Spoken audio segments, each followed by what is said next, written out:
In this episode of the UnSunday show, we're going to talk about the recently released movie, The Jesus Revolution, because both Susan and I were there. So don't go anywhere. You're listening to the UnSunday show.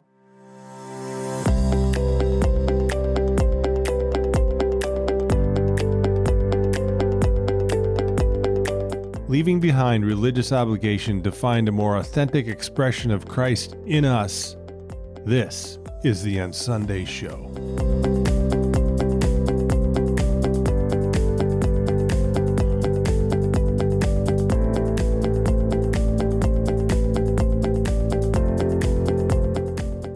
Hey friends, Mike Adams here with the UnSunday show, and my wife Susan is joining me today on this episode. Hello over there. Hi. We are going to talk about our experiences early on as Christians. We both became believers in that setting that the Jesus Revolution portrayed. We were there. We didn't know each other at the time, but we were there, and we got saved. We came to Christ about 6 months apart. So let's talk about some of that. Does that sound good? And then we'll talk about maybe some of our experiences there and some of the things that came out of that. And looking back, kind of our reflection on what it was like then compared to what it's like now. Oh, wow. Yeah. So this could be an 8-hour podcast. So why don't you start? Tell us about your experience there and how it came about and what the setting was when you met Christ. And we'll just kind of go from there and see where it goes. Yeah, when I was 16, at the time I was living in New Mexico, and I went out to visit my cousin.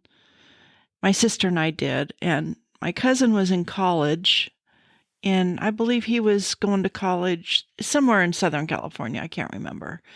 And he was living in a house with a bunch of roommates, and we thought, ooh, this is going to be party time.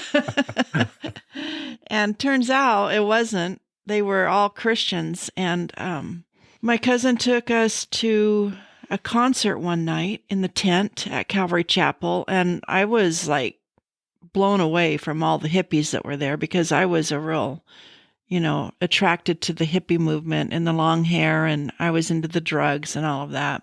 But these guys were like raising their hands and singing and doing all these things, and it was just kind of mind-blowing to me. And then he took us to a baptism by the sea, and we just sat up on the rocks and watched. And hundreds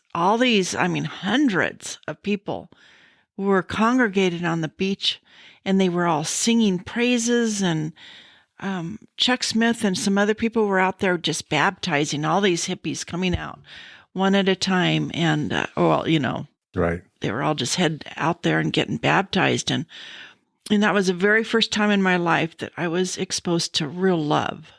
I had never experienced real love either from humans or from God. And I had always pictured God as pointing his finger at me, wearing a black cloak. And I just always felt condemned. And that was my first experience of seeing God as love. So it was my very first exposure to that. And I just sat up there and just told him, I want this. This is what I want.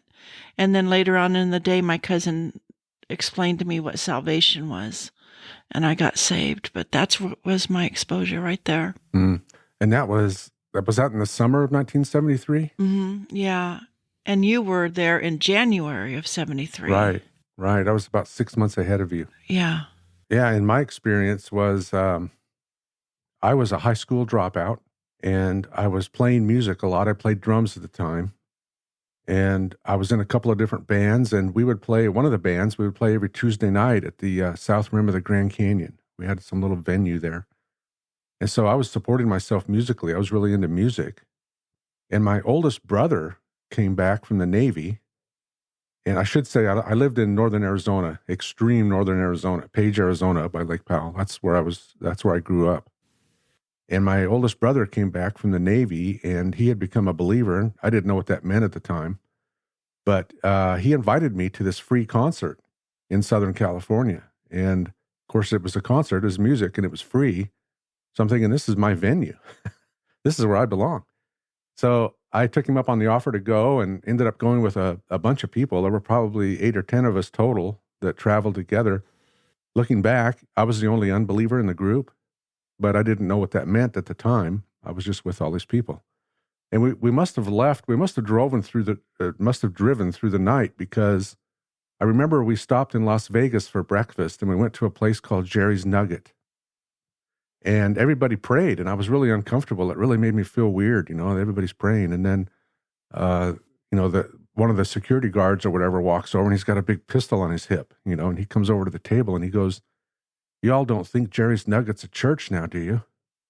And I just remember, I remember kind of frozen right there thinking, wow, that, it's kind of spooky. Who are these people? Some of them I'd gone to high school with, but I didn't really know this side of them as far as being believers. So that was a kind of a experience I don't think I'll forget. But then we got there for a Saturday night concert in the tent, and this was in January of 1973. And I think I was 17 at the time. Yeah, I got there at the concert, listened to the music. That tent was huge. The movie tried to portray that tent, but it really didn't do it justice. That tent, I remember hearing that tent held somewhere around 2,000 people. Well, and they didn't have the extras to fill that kind of space. Right. So when you're looking at the movie, that's just a portion of what was going on. Yeah, there were a lot of people there. Yeah. And that tent, I remember that tent was packed the night that we went. And I don't remember the group that was playing. Every Saturday night, they had concerts in that tent. And I don't remember the group that was playing, but when they got done playing, a guy named Tom Stipe came out and gave a gospel message. And he was the one who, I think he did the gospel messages most of the time on Saturday night concerts. But he came out and was preaching the gospel, and I really got convicted. And I thought, I need this. This is what I need. He's describing me, and he's giving the remedy, and the remedy is Jesus. And so I went forward and, came to Christ, and that was my experience, my first experience there. My oldest brother and I went back a few times, and we went to the original Calvary Chapel, which was just down the road, which later became Maranatha Village, which was a bookstore, and I actually worked in that bookstore. But that was the experience for me. And so we were about 6 months apart. You were at Pirates Cove. I was in the tent. And then when we got married, do you want to go there now, or did you want to say something else just now? Well, that was 1973 in the summer for me. And then I moved to Page that fall, met you in March of 74, and we got married in July of 74. So we knew each other for 4 months, right? And I was 17 and you had just turned 19. So that began our adventures together. You baptized me in the lake at Page in March. It was freezing. Wow, it was cold. Yeah. It was like during your lunch break or something. Yeah, you picked me up from school, took me to the lake and baptized me. Yeah. But yeah, it was so different back then because we were not involved in a church. We just had a group of friends and we met once a week for Bible study. We went four-wheeling. We were living life together. That's what we were doing. We were living life together. And we just decided to move one day. We ended up in Southern California. We ended up at Calvary. We lived in Costa Mesa. Oh, I know. We lived in Iowa, and we met another couple who wanted to move to Costa Mesa, and we thought, let's live in one of those Jesus houses. And you'll see it if you watch the movie. They ended up calling them Jesus houses. So we all just piled into a car and camped along the way, went to California, and started going to Calvary Chapel. Yeah. Yeah, that was quite a deal. And... yeah, and by the time we got there in 74, the tent was still there, but they were on the verge of bringing it down. They had finished that big building. Yeah, we were meeting in the building by then. Yeah. And so, it had changed a little bit by then. But those early days, something that I remember about those early days is nobody was trying to control it. Yeah. It was, there were facilitators. I think that's what a good leader is. I think, a good leader facilitates. He or she doesn't get in the way and try and take over, or give you all kinds of empty obligations that you have to follow or keep. There was none of that going on. It's not that it was perfect, but there was no one trying to control it. And I think the results were phenomenal because no one was trying to control it. The Holy Spirit was doing what the Holy Spirit was doing.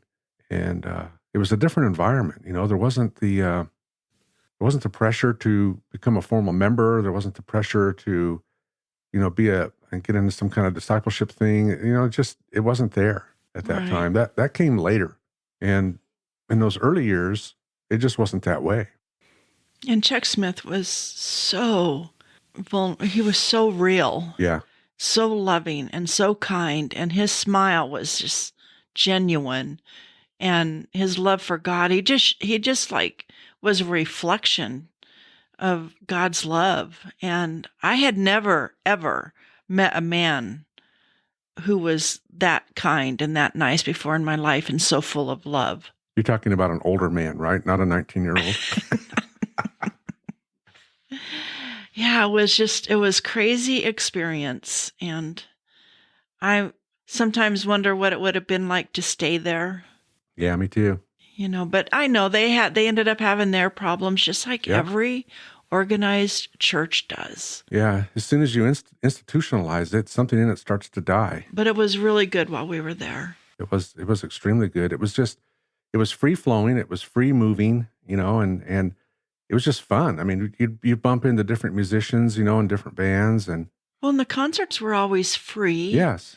Everything was free. I mean, there was even a man, we needed a car, and there was a man who went to that church who Yeah. he had a car dealership, but he also had a little ministry on the side where he would loan cars out. So for the several months, we had a car from him. Yeah. He had a little side hustle. No money, yeah. Yeah, a little thing called Christian Car Company. Yeah. That was the name of it. And he found out we needed a car, and he said, "Here, Yeah. or, use this one as long as you need it." And we're like, "What?" It was It crazy. was a Chevy Nova. Yeah, it was crazy. Copper-colored Chevy Nova. That's the car that we drove out there to Newport Beach on. Remember that hotel Oh, yeah. where they had valet parking? And We were in our overalls. yeah, we're in our overalls. Barefoot. I look like Charles Manson, and you look like Cher. And we hop out of this 1960-something Chevy Nova, in this valet parking, and everybody's looking at us like, "What are you doing here?" Oh, the good old days. Yeah, a couple of Jesus freaks. So, yeah, let's back up a little bit. One of the things that came out of that for me, we hadn't met yet, was, I was living in northern Arizona there in Page. And one day, I don't remember how the whole thing came about. There was an older couple there that was in our lives who ran a bookstore, a Christian bookstore. And it was above the theater, it was The one a small theater in town. It was Page. above the one theater with the one screen. And, it was just a fun time. We would meet up there and we'd sing and, we'd have little Bible studies. I don't remember what we talked about, I don't know what it was about, but it was just a free time. And again, this is before you and I met. And somehow, some of the people from Calvary Chapel came. And I don't remember how it came about, but two of the members of Love Song, the group Love Song, and Mike McIntosh, I think he was one of the pastors then at Calvary Chapel, and a fourth guy that I can't remember. We met them at the airport, and Tommy Coombs from Love Song and Mike McIntosh got off the plane, must have been a charter plane, and they stayed with us for a few days. And then Jay Truax, who was the bass player in Love Song, and the unidentified fourth guy that I don't really remember, got back in the plane and went somewhere else. I think they went out on the reservation somewhere. I'm not real sure, on the Navajo reservation. But Tom Coombs and Mike McIntosh stayed a few days with us. And man, that was just such an encouraging time. Tommy Coombs and Love Song, he came up to our little bookstore, and just hung out with us. And he'd play the songs and, lead us in worship. And what a real deal. What a real guy he was, and a phenomenal musician. He's the one that really sparked my interest in playing guitar. I didn't play guitar at the time. We only played drums. But after watching him play and spending some time with him and seeing the talent that he had, he was part of what prompted me to teach myself how to play guitar. So that's what I did. I taught myself how to play guitar. And he and Mike McIntosh and us would go out and canvass the high school in the park with tracks, gospel tracks. You saw in the movie, if you've seen the movie, you saw that Greg Laurie was an artist at that time, and he had made up a couple of tracks. The one they show in the movie was called Living Water, but he had another track called Looking at the People. And we took probably both of those tracks and we just canvassed the high school And like I said, I was a high school dropout. And so, I was still the same age as a lot of the people there. And I was able to go back on campus and we, just taking the gospel to people that had never heard it. And it was a really good time. I mean, not a good time in terms of like, hey, let's party. Yeah. But it was just a real encouragement. It really spurred me on in my faith as a brand new believer.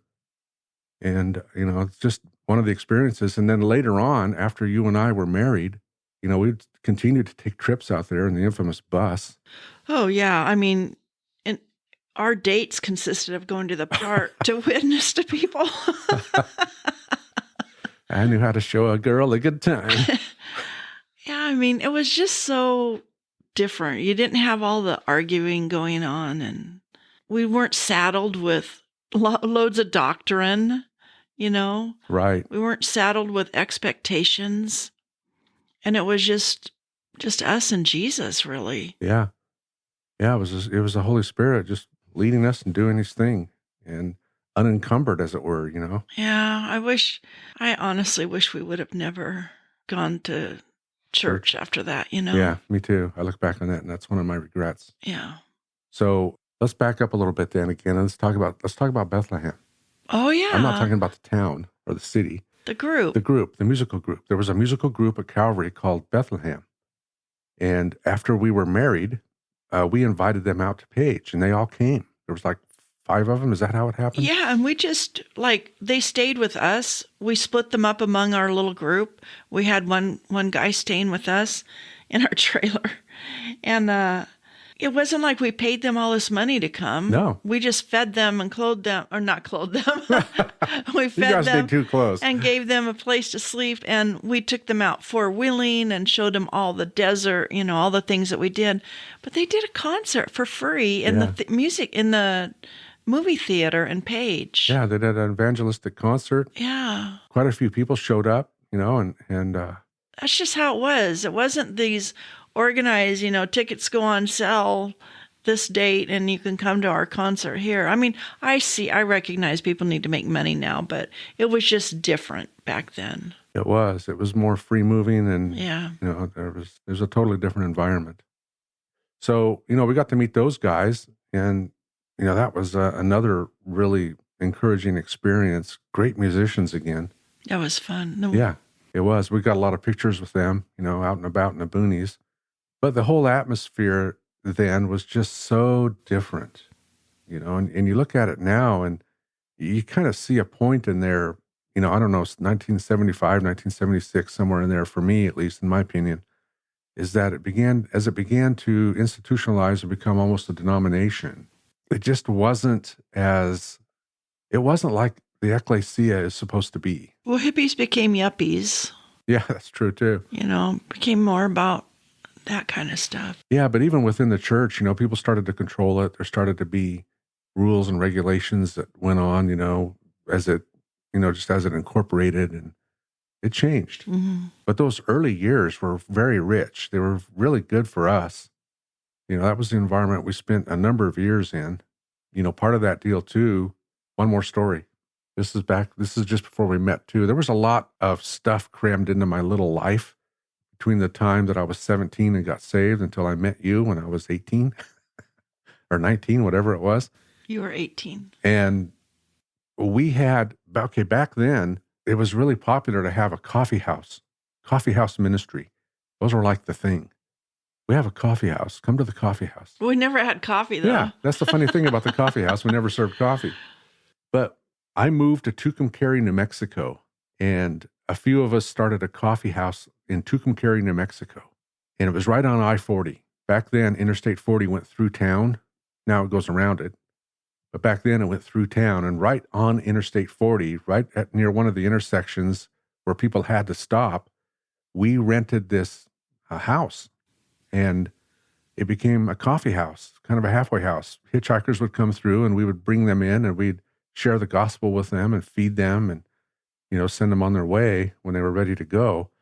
But they were welcome to stay with us as long as they needed to and as long as we had room, which we didn't have a lot of room, but we had some. And we called it the House of the Rock Christian Fellowship. And there were a couple of local churches that joined in with us, Southern Baptist churches that helped us out. One of them created a sign for us that we could hang up, and big old sign, huge thing. But we had the House of the Rock Christian Fellowship. And we did that for about a year before it kind of fizzled out. And between that, and we started another one in Page called the Loving Shepherd Christian Fellowship. There's a mouthful. Isn't that what we called ours? Yeah, maybe it is. Maybe we called it that later. I don't remember what it was called at first, but at first there were two of them, and I would drive back and forth between Tucumcari, New Mexico, and Page, Arizona in my 1960-something Volkswagen van, which I wish I still had, and kind of just go back and forth and do different things in each one. And then it was about that time that you and I met, somewhere in there that you and I met. And so we had the two coffee house things going, and then we met, and then the one in Tucumcari kind of died off. And here we are back in Page, and then, we ended up getting married in 1974. Yeah, it'll be 49 years this year. Yeah. So the movie, for me, really brought back some memories, some good memories of that time. And it was, it was good to see it. It was good to watch. I enjoyed it. I really enjoyed the movie. Yeah, we sat around a couple of days ago and just watched videos of that time. If you look on YouTube, you can see some of the ocean baptisms going on, what it really looked like, because they could not, again, you can't duplicate what the Holy Spirit was doing for a movie. Just seeing the hundreds of people up there and the singing and everything, was pretty crazy. So we had some fun doing that, just reminiscing. Yeah, we did. And we got to see the movie with a group of people. So we had some good conversations about it afterwards. That was good. You talked about hitchhikers. I remember we were always picking up hitchhikers to witness to them, all of us. And one time we bought that school bus and converted it. Our little group did. And we painted it blue on the outside, and you spent, I don't know how long, you gutted it and you changed it into like a motorhome, but not fancy. And we would use that to drive out to California to go to concerts at Calvary. And we'd pick up hitchhikers, and they'd just come in and sit and like look at us like, well, what are you guys doing? And that bus had a platform on top, remember? Yeah. It was a 48-passenger school bus, and our friend John, welded this platform the whole length of the bus, and then he welded an extended porch on the back where we could put a generator, and we put electrical outlets up on that platform, and we would go up there and play music. We'd go up there and play gospel music, Christian music. And that one time we took it in the parade. Yeah, we're up there playing music. That was good. But that old bus, we got a lot of mileage out of that old bus. Yeah. A lot of trips to Calvary and Costa Mesa and between Page and Calvary. And that was a different time. We got a couple of pictures of that old bus, I think, laying around somewhere too. So, yeah, that was another little fruit of our efforts back then. I think the main thing that I remember is living life together with people instead of your friendship is the people inside the walls of the church. Mm. And I think there's just something to that, just living life together. And I think it's a lot harder to do that now because everyone's so busy. Jobs usually take more than just the 8-hour job, a day job that most people used to have. And just the technology, just the busyness of life. It's a lot harder to just live life together. Yeah, life's a lot more complicated now than it used to be. It was pretty simple back then. We had our 10 speeds, and we'd ride around town on our 10 speeds. Yeah. And it was just a simpler time, easier time. I'm just going to sell this because I remember one time I was always insecure that I probably wasn't loved as much as everybody else by God because I didn't feel like I ever deserved it. And so one time I was out riding my bike, and I went to a couple of friends' houses. No one was home. Couldn't find you. We didn't have a car, so I was just riding my bike around this small town of Page. And I remember panicking, thinking the rapture came and I got left behind. The Left Behind series. Yeah, we were kind of dispensational back then. Yeah. We didn't even know what that meant, but I guess that's what we were. Yeah. So yeah, there were a lot of unique experiences like that back then as we were kind of growing up together. Yeah. So Anything else you want to bring up there that stands out to you? Well, I just recommend people go see the movie, and just Yeah, good enjoy idea. it. And boy, wouldn't it be nice if something like that could happen again? It was interesting. I'm just going to say this. We went with a group of people. We met a group of people, and most of them we didn't even know, to see this movie because a friend had coordinated getting all the tickets. And I was talking to her afterward, and she said, so the movie really portrayed how churches rejected hippies. They weren't welcome. And so she said, who do you think the church is rejecting and they're not welcome now? And I didn't want to say it, but she kept pressing it. And I finally said, I think gays. Those are the ones that aren't allowed. And she then shared her story about her son. But I just thought that was interesting that's, Yeah. what she was thinking about when that happened. But really, when Chuck, we saw that one interview with him on YouTube, and he was talking about the Jesus movement. And he said he was looking at these hippies and thinking, how can we clean these people up? And he looked over at his wife, and she was crying, and she said, how can we help these people? Reach them, yeah. How can we reach them? Yeah. He said that was a game changer. Yep. And I that's how I want to view people in the world now, or just people around me. Just how can I love them like Jesus loved, Yeah. It wasn't that they had to clean up first, Yeah. Chuck's first reaction was, we need to clean these people up. Her reaction was, how can we reach them? And that's how I want to live my life. Yeah. Yeah, just being open to that, being willing to take a step in that direction is all it took. Yeah. That's all it took for that thing to start. That's amazing, isn't it? Yeah. Love. Yeah. Go figure. I know. We're so far from that right now. So far. We're so exclusive, Yeah. and you have to believe this and believe that and do this and do that to be a part of our little club. Yeah. But it gets back to what Paul said. I desire to know nothing among you except Jesus Christ and him crucified.